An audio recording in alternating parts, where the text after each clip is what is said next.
ఏం చేస్తున్నాను? Daddy daddy డబ్బులు నేను డాడీకి చెప్తా. నేను డాడీకి చెప్తాను. నువ్వు దొరికి కావాలంటే నీకు షేర్ ఇస్తా. ఎంత?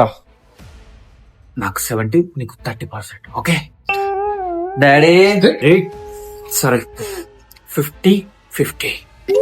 అయితే ఓకే డాడీ రాకముందైతే సరే తీసుకో.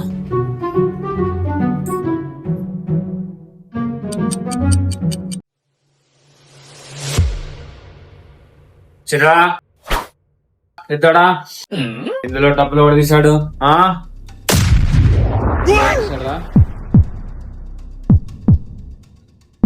వద్దురా డాడీ, అన్ననే తీసిండు డాడీ.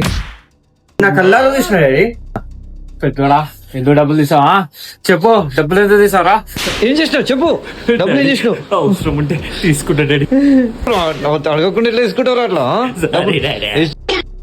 చిన్నడా 100 రూపాయల దగ్గర పెట్టుకో ఖర్చులకు. ఖర్చులకు వాడుకో. ఇలా ఉండాలి నువ్వు.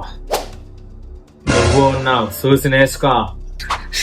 ఇలాంటి దొంగన తమ్ముడు మీ ఇంట్లో కూడా ఉంటుంటాడు. వాడిని టచ్ చేయండి.